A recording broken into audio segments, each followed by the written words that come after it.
A All clap right. for Jesus. A clap for Jesus Christ. Yeah. All right. I guess we can start now. Um, Holy shit, great! You got a recognition from a big YouTuber. Did you see that? Yeah, You I did. You did. did. I had like That's a really incredible. bad day at school. I came back and I saw Internet Pit Stop had commented on my video, and suddenly Yeah. life was clouds and rainbows. It was great. Yeah. Yeah. Man, the last time we recorded, your video was, I mean, it was just out and it wasn't doing like exceptionally better Yeah, than yeah, like your other stuff. But now it's steadily climbing in views and yeah. subs. And It's also, you're 2 out of getting 10 actually. yeah. Oh my God, that's very Yeah, good. Yeah, indeed. and the comments have been really nice. Yeah, including internet goddamn pit stop, which I didn't Yeah, expect that at all. But I mean, yeah, the video definitely deserves it. We glaze you more in the previous episode if you want to listen to that. But yeah, go watch it if you haven't. Please, it's very good. It's very good, and I'm very glad that it's been doing well. yeah. Thank you. Me too. Yeah. And also, speaking of doing well, our podcast episode also got a lot of views, more than we ever okay. Well, maybe you expected it because you put like Jack Black as Steve and like Nikocado on And the also like thumbnails. Ludwig, he's huge, right? Yeah. So, but yeah, there hasn't been like any comments or engagement. Probably a lot of people probably just like clicked on it because they saw familiar faces Yeah, and then clicked probably. off But, once they yeah. realized that we're not doing this podcast out of like marketability. We're just doing it because we want to do it. So it's like Indeed. we're not really trying to explain the lore to anybody. But hey, Yeah. hopefully this one about a really old book is gonna do good at all. I don't know. I have Old no gay British optimism. book. Oh God, it's so gay. It's so fucking gay. I think one of my notes is so is this gay or is it just British? Gay or European, it's hard to assume. That's the song. All right. I guess okay. I was thinking I maybe had something to say about my week, but we can save it for later when we have a regular episode, so we can Yeah, properly definitely. Sure. Yeah, so we can just get into the book. Welcome Yeah. everybody to the Pale Book Club, Volume 1, Dorian Gray, chapters 1 to 5. Yes, that's the thing we're going with. Yeah. And hopefully there's gonna be many volumes in the future. Yep. But this one, we're starting with a picture of Dorian Gray, which when I said to my friends IRL that I was reading this book, they were like, "Wait, you haven't read it?" Like it's apparently like it's not like what's the word? Obligatory? No, that's not a fucking word. No, it's not necessary. It's not yeah. required. It's not required education for a lot of at least this part of the world. But people read it a lot because it's so short and also it's Yeah. so popular by Edgar Allan Poe and stuff like that. So yeah, and also I was surprised that you didn't read it for the longest Yeah. time. I mean, I think I started reading it a few. A couple of years back actually. 2 or 3 years back, I started reading it, and then back then I didn't hadn't started reading literature like seriously enough to like actually commit to it. So, yeah, but I've heard that it is indeed like a very not common. Yeah, as you said, it's a very popular book. If you remember, like it does have like its audience, right? Like a hipster kind of audience. Yeah, sort a bit. Yeah. I think the 500 Days of Summer movie ends with right Summer reading the What? book. Yeah. Really? Yeah, she says that so okay, context, there's a movie called 500 Days of Summer, it's a hipster movie, really, like a millennial Yes. hipster movie, Yeah. and in the end, after when they're in the park, or like when they're sitting on the bench, when she's married, how she says she was reading the picture of Dorian Gray one day, and then some guy came up and asked her about the book, and then she married that guy. No way. Yeah. Really? Yeah, Okay, I dude. didn't remember that detail. I did watch the movie. Yeah. With my sister, and she really related to the little sister in that movie, who's just like calling out the main character's bullshit all the time. Yeah. But man, okay, that that makes sense. Reading even just a bit of this book, yeah, it definitely fits that hipster category perfectly with just like Yeah. the way it's written as well. Maybe all people talked like that back then. I have no idea. Yeah. Okay. I guess we should start with like the author, Edgar Allan Poe. Yeah. So Wait, he's what? usually a poet. Who? What? Wait, Oscar Wilde. Oh my Yeah. god. Oh my god. So, Oh my god, I said Edgar Allan Poe 2 times. I'm sorry. I'm gonna kill myself. And we're starting the podcast over. Come on, let's do it again. Do it again. Hello everybody, welcome to the Pale Book Club. Okay, we'll do it. Oh my god. Back when you said you've heard of books written by Edgar Allan Poe, I was like, I should have stopped Wait. you there, but like, yeah, you did Yeah. say Edgar Allan Poe back then in the intro as well. But it's okay, we're keeping it in. Oh my god, my credibility is ruined. Oscar Wilde. It is Oscar Wilde. Jesus It's Christ. Oscar Wilde. Okay. It is Oscar Wilde. Who's, I don't want to talk about him. Do you know anything about this guy?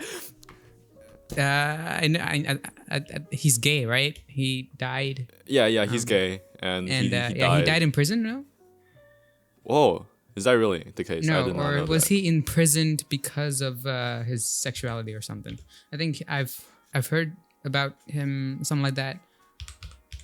This is the worst part because like I know that Oscar Wilde is big on the is written in big letters on the cover, but I just kind of read the book. I opened it without thinking, oh yeah, I thought it was Edgar Allan Poe like for like half the time I was reading it. So I'm like, oh yeah, it's interesting how this guy who's like a poet is writing about like gay people, but no, I'm wrong. I'm all wrong. This book club is not going well.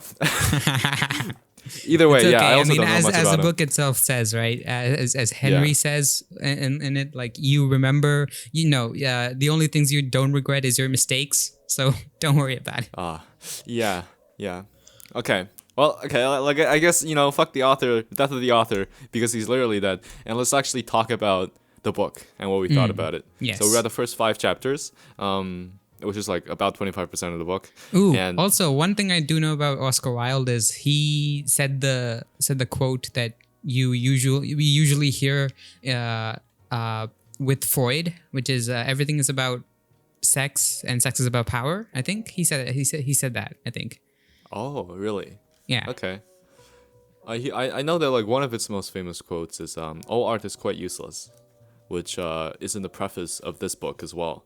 And it was basically just kind of like saying like, oh my god, what is a critic? What is an artist? And the artist is the creator of beautiful things. To reveal art and conceal the artist is the aim.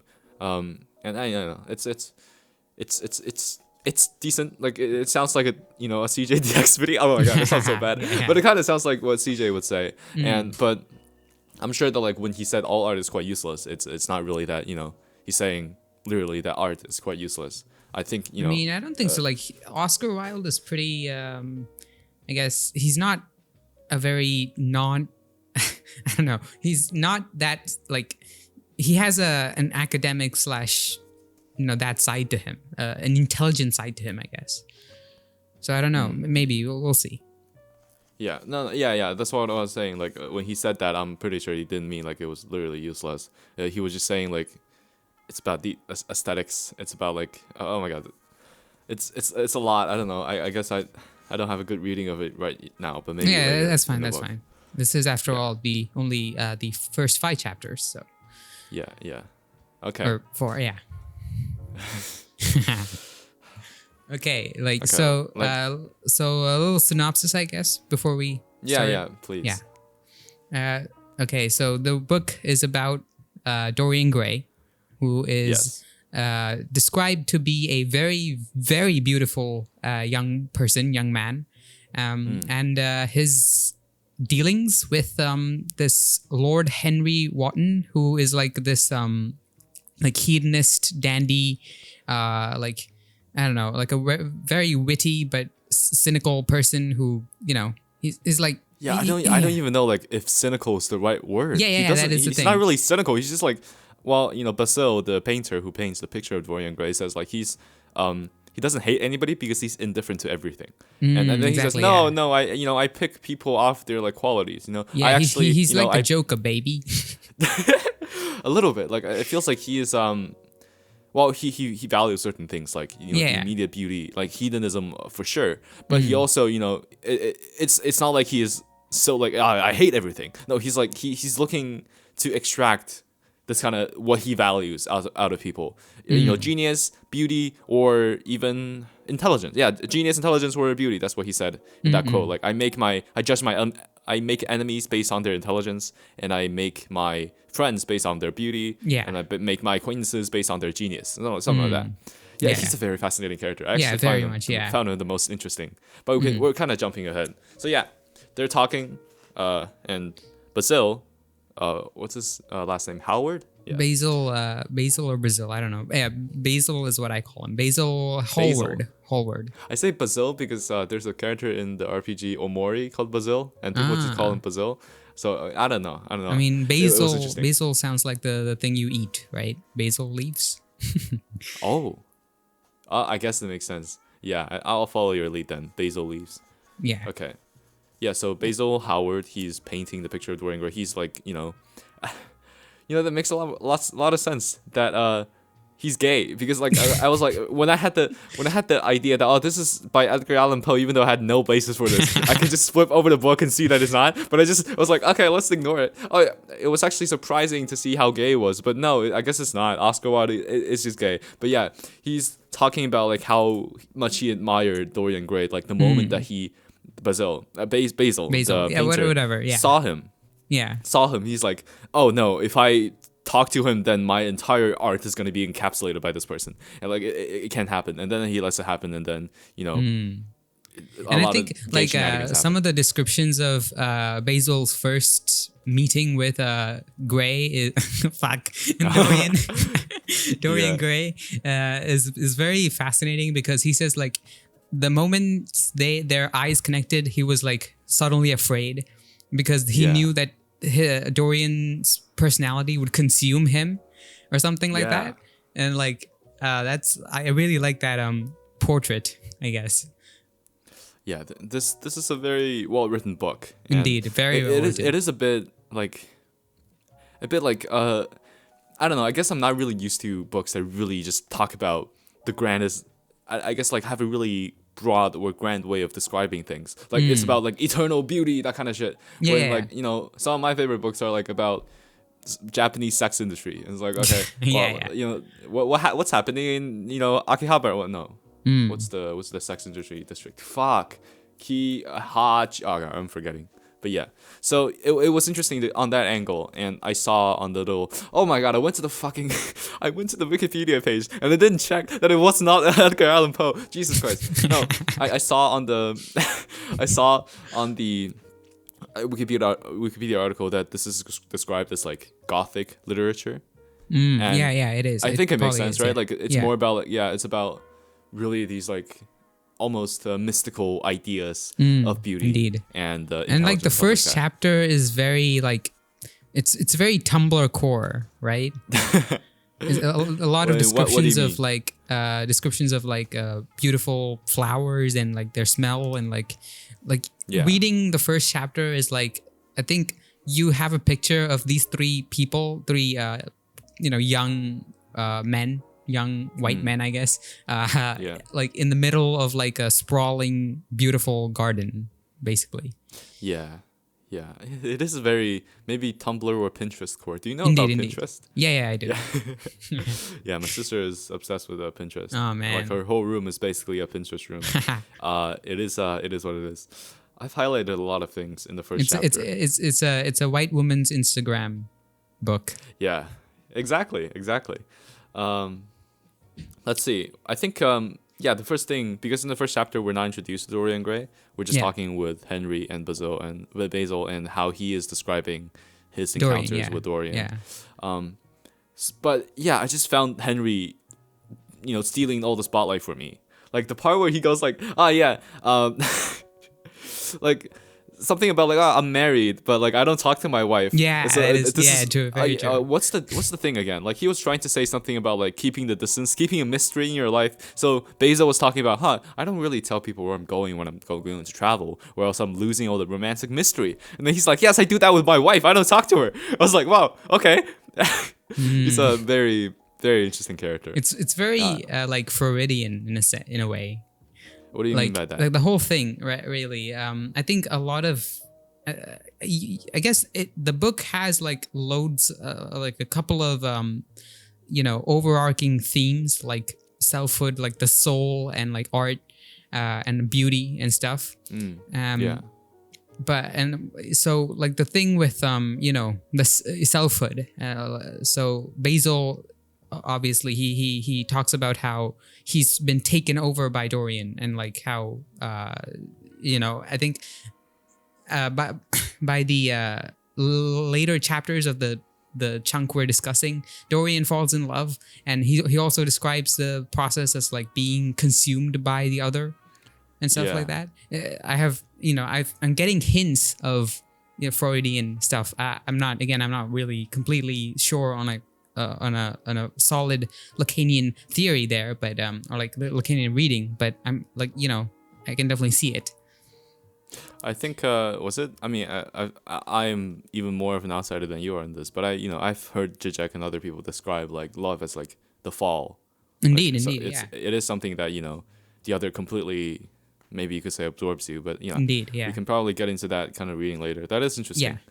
Yeah, reading this book, it kind of put me at a loss because I don't really read stuff from this era, and I was reading, I was like, okay, how do I put this in the modern context? What's the thing I can like extract from here? And maybe I shouldn't post-structuralism, but it's yeah, it was just like thinking about like this is like really describing a different time and different period, and they had different standards for everything, and I can really admire it as a history piece, but I don't know, like for me it was more like, yeah, but like it's not really applicable to my internet life.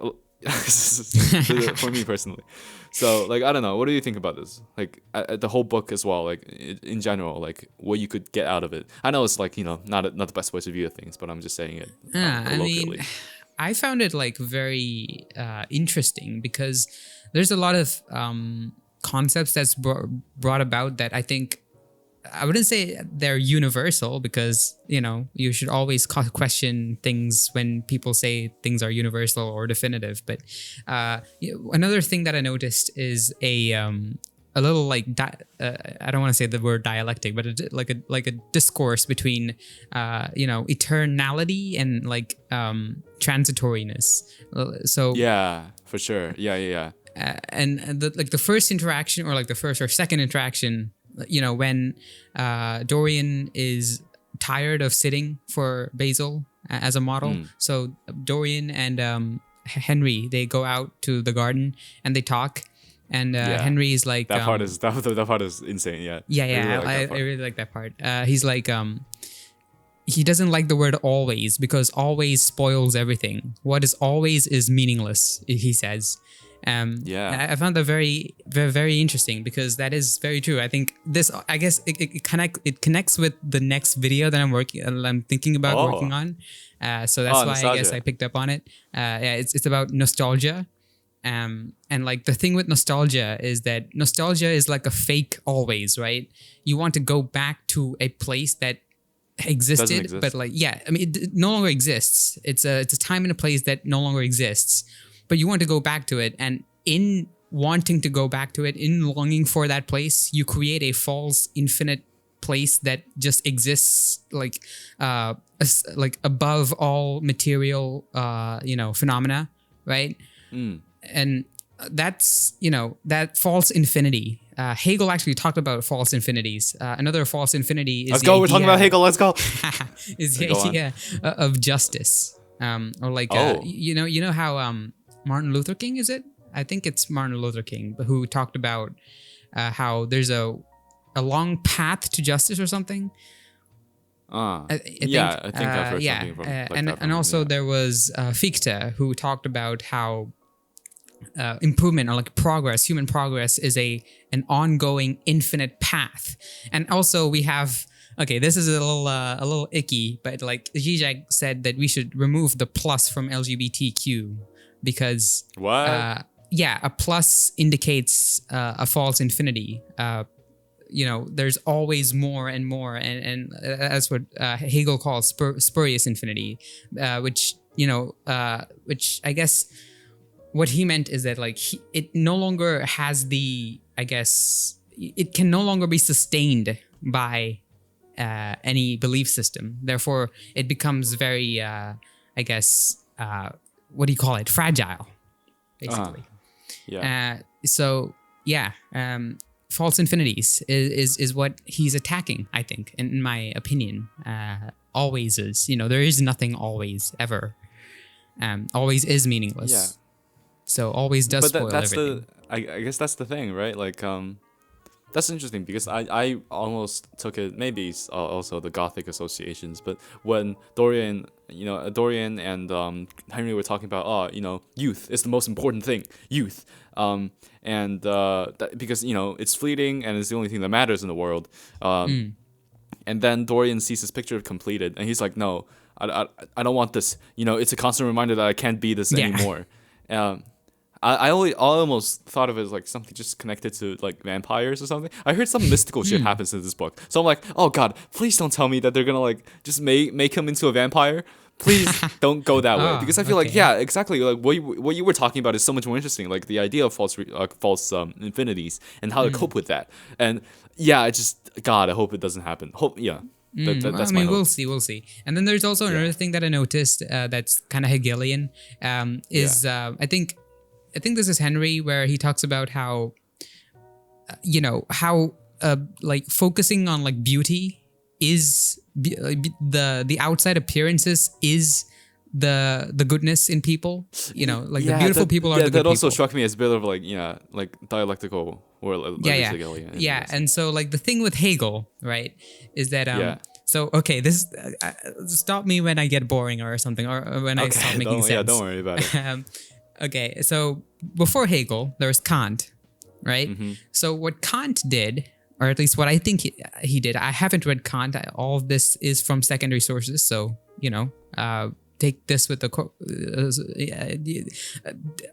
don't take my word as gospel, basically, and also do your own reading. I'm also gonna probably read Kant at some point in my life, but basically, what I think happened is that Kant basically saw that we cannot know the thing in itself. The thing in itself is basically the real, the truth that is inside everything. It's independent. It is universal. It is the truth. It is thing in itself. It's pure truth. It's pure reality, I guess. And then he differentiated the thing in itself with appearances. So he had the world of the phenomena and the world of the noumena.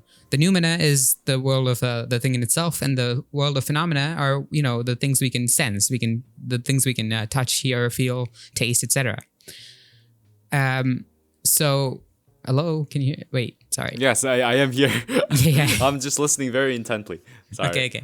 Yeah, it's fine. So Kant, with his critique of pure reason, his infamous book, he basically said that we cannot know the thing in itself because reason fails. That's his argument. So Hegel comes in and says that we cannot know the thing in itself because the thing in itself doesn't exist. He didn't say the thing in itself doesn't exist, but when we try to view the thing in itself, or like the pure reality, pure truth, the pure truth dissolves into its qualities. So when we try to attain true knowledge, like scientific, real knowledge, what we get instead are just the qualities that they are. So in that sense, what Henry says is true, right? The truth of one person, when we try to attain that truth, all we can really attain are their outward appearances. And by doing that, the outward appearances themselves become the truth. So it's really, it's such an interesting way to argue for hedonism, because usually, at least the colloquial stuff you hear is this, hedonism, why not enjoy yourself? Like, that's the extent people go to. Yeah. But then if you think about that, like, what we can glean, what is it? Oh god, I love this little part. Let's see if I can remember correctly. It was something about like only the shallow people care not about the appearances. Only the shallow people don't care about the appearances. And I was like, God, oh, that is, so much deeper than just, haha, I am very suspecting that, like, Henry's gonna be like a devil man. Hopefully that's not gonna happen. Hopefully he's not like the representation of Satan. Please no. But I was like, thank God he's not doing that. Like, he's not just saying, hedonism, let's go fucking eat. It's more about like, this whole, this whole, thing that you explained with much more elegant words than I could have. Yeah, interesting. I mean, the only thing, like, obviously, I think Oscar Wilde's writing is very, I guess, it's probably, if he wrote today, or if he made YouTube videos today, he would be the director behind the short film that we talked about last episode, Everything Except Nothing, or Nothing Except Everything. Really? Yeah, I think so. I mean, he does have substance there, but like it's a very style. I'm not saying it's For sure. style over substance, but there is a lot of style there. And like, I usually don't care for very descriptive works. I think I'm kind of opposite with that to you, right? You like description. A little bit, yeah. Yeah, I like good description. Yeah. Yeah, I generally don't. I kind of like even hate it usually. Wow. But how are you gonna write your own stuff then? Like if you don't describe stuff. I don't know. It's gonna be like ideas or a string of consciousness. I mean, I don't know. Maybe Ocean has done that before, and you could do it. But yeah, maybe I'm gonna create a new style of literature or something. I don't know. Yeah, you're becoming the first yapper, but like a real yapper. Like it's gonna be a thing. Oh man, yeah. I think but like honestly, like reading through the first 3 chapters, the one thing that came into my mind is whenever he goes on about whenever he writes without the characters talking, I couldn't care less, honestly. I just wanted the characters to talk. That's exactly like I was like I was in when they started talking, but when they were not talking, well, I guess it's also because the characters their dialogues involve really philosophical and like ideological things. So they have a lot of things to yap about, and they're not just like talking about like what you ate today or something. And I enjoyed that. Like I think not too similar from a Bobok, but it's still like there's a little bit like a through line of like critiquing society and like what they think is like right, basically. Especially with Henry. Yeah. Even though I feel like this is a bit less. I mean, with Dostoevsky, there was like, he just kind of hates everything. Well, not really. He's a bit more cynical about this than this. But in this one, it feels like, Henry's just introducing Dorian to a new way of thinking, and people around him are like, this is what's interesting about Basil and Henry. I think in the first few chapters, they keep talking to each other, and when Henry says something kind of like, I guess you could say sociopathic, like something that's like benign, like why do you care about this? Like what the fuck's wrong with you? And then Basil says, I strongly disagree, Henry, and I don't think that you think so. And that was like, what does that mean? Like it was just like, what is true about this person? Like what is he trying to? I mean, as we go on, we get a bit more, right? Like what kind of person Henry is, but that his way of writing character interactions, that's my point, is so engaging. So I also don't care too much when it's not talking. Yeah. Another thing is so here's a quote from the book. My dear boy, the people who love only one's sorry, that's not the one. My dear boy, no woman is a genius. Women are a decorative sex. They never have anything to say, but they say it charmingly. Women represent the triumph of matter over mind, just as men represent the triumph of mind over morals. Jesus Christ. This is said by Henry, and I was like, okay, it's Henry. He's he's not, the most, I guess, he is who he is. But then the narration itself kind of supports this kind of sentiment towards women, so that's unfortunate. That's very unfortunate. I guess it could be gay and also misogynist back then. I mean, then again, you have to this is Oscar Wilde was a man living in whenever he did live, was it 1800s? I think 18. Right? Oh, this came out in 1890. So I'm sure. So I'm sure. yeah, Like, 1800s. He grew up, mid beginning of 1800s, right? 20th. Yeah. So So yeah, obviously he was a person who lived in that time, and I guess the times is reflected on that person. Unfortunately. unfortunately, we said it at the same time. Another thing I want to talk about is maybe some things that's aged a bit better with this novel, and it's just when he talks about art and artists and like the creation of art. Oh yeah, I have another thing that I have noted down. Is it Hegelian also? Oh no. Okay, we'll see. I thought it was a quote. No, it's quoted down from the book, right? It's from the first chapter, I think. We live in an age when men treat art as if it were meant to be a form of autobiography. Why you gotta? Yeah, I know. I was like, oh god, why you gotta call me out like that? No, like. And, okay, but like the thing is, though, I did notice that after Basil says this, he also says or like before, he also says, "I don't want to show you the painting because it contains myself." Yeah, exactly. Well, what exactly. do you mean then?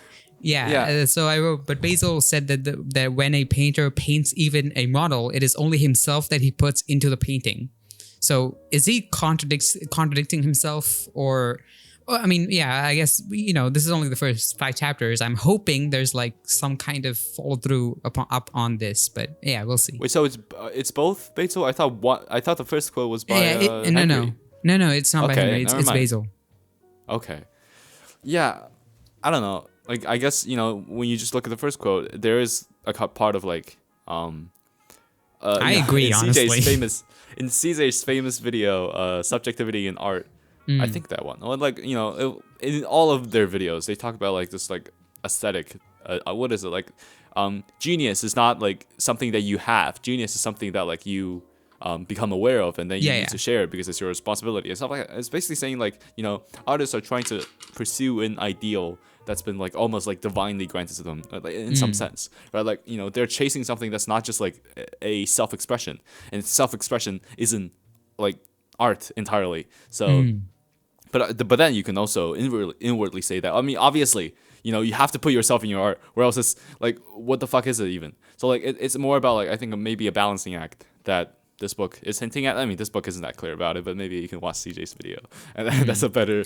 I mean, then again, maybe as I said, it might follow through later. We have only read like the first 4 chapters, so we'll see. Hopefully, yeah, that was very interesting, and I definitely do agree. You highlighted all the things I wanted to highlight, so.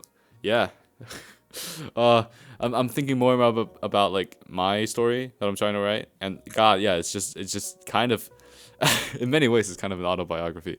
But I've been trying to think about like, what are the things I want to express with it at the end of the day, and hopefully I've thankfully I think I've gotten better because I look at the stuff I wrote like 6 months ago, and it's just like a diary but with more depression. But now I actually have some kind of idea of what to say. Never mind, not about me. Dorian Gray, gay people. What else do you have about the later chapters, maybe?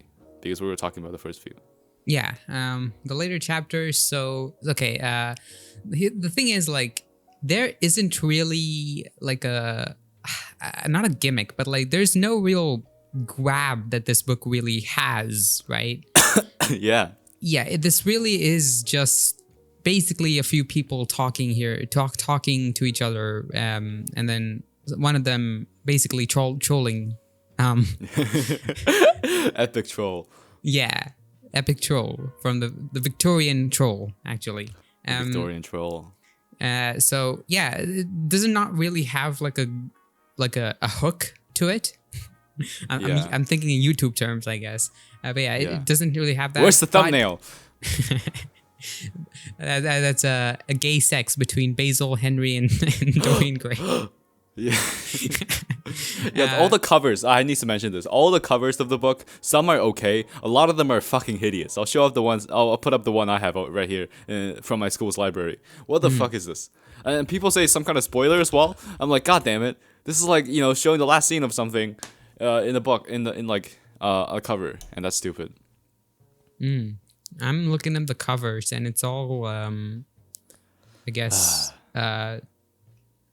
young men with jawlines. Yeah, a lot of jawlines. My sister has a better one, and I was like, can I read it? So she's like, no. I think she has a lot of like special annotations. She's a big reader, so Damn, yeah, like that's she has like nice. color coded annotations for everything, and yeah, she just reads the same book 5,000 times. It's all like about gay people, so awesome. Okay. She's an ally. Or fujoshi, that's a better word probably. All right. I think I wrote down that this is basically just Victorian Bishonen. Yeah, Victorian Bishona for sure. I I can't. I don't even want to imagine how much fan fiction there is about Yeah. this book, unless something happens later that like kind of contradicts it. Because I feel like it's gonna be mostly subtext, like the gay stuff.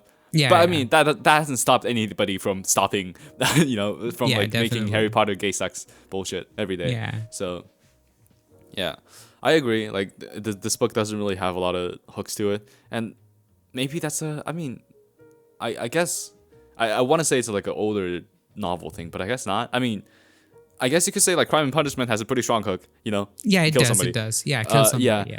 but it's not, a lot of the books I like is also just. I mean, it's not that they have a hook. They have a structure. Like in the miso soup is about 2 days in this guy's life, and he's leading around I mean, this one guy.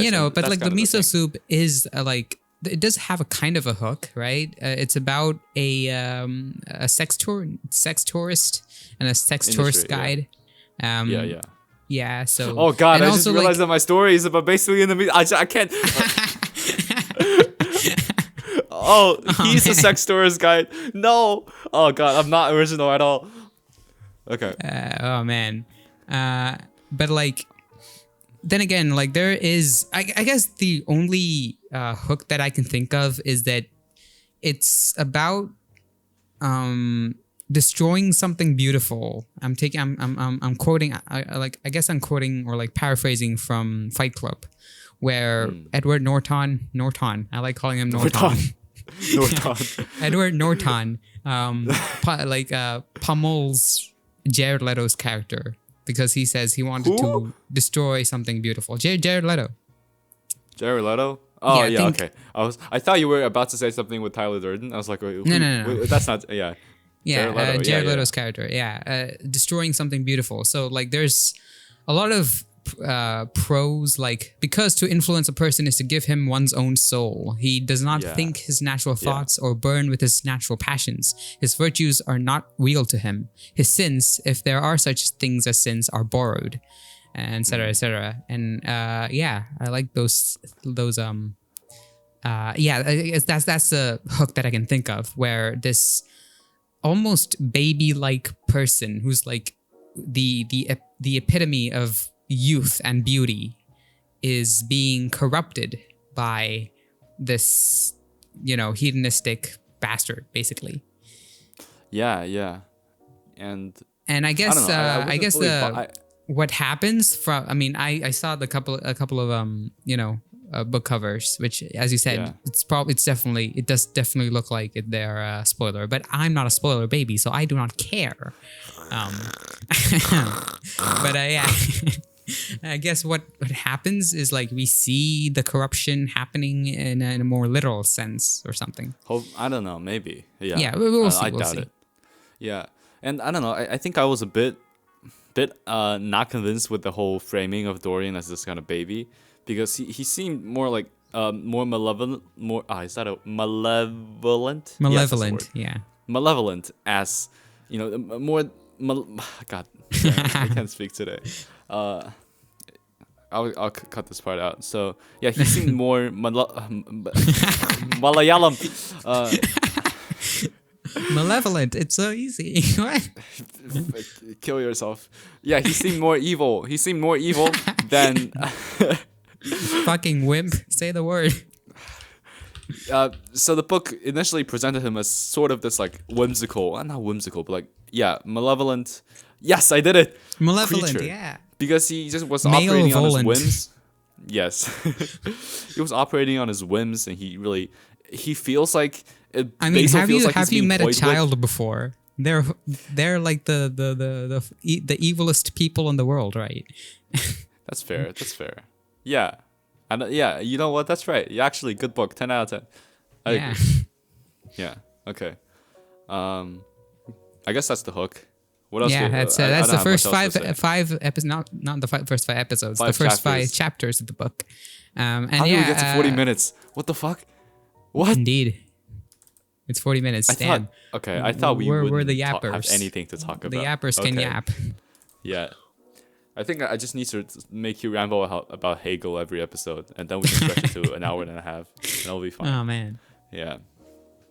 Hopefully next time we can finish it, and we can have a more substantive discussion Yes. about it. Okay. I mean, we did have a pretty good episode. I think this one's pretty productive.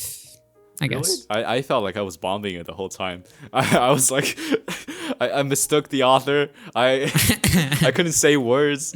It was horrible. It was horrible. That just sounds like a you problem, okay?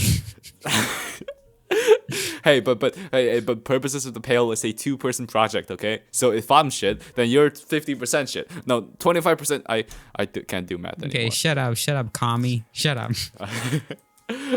All right. Yeah. Thank you for maybe. Do you want to end the book club now, or do you have something else to say?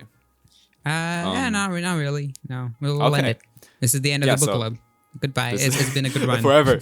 Yes, and the wrong guys, second episode. Yeah. Thank you for tuning in to this episode of the Pale Book Club. Next time we're gonna cover the rest of Dorian Gray, hopefully, and then something more exciting, hopefully. Yeah. Let's see. Yeah. I've been curious. And I've been Gray, like Dorian Gray. Yes. Yes. Well, how do we not make this joke in the first 40 minutes of this? Yeah. Yeah. All right. Thank you for watching. Bye-bye. Bye.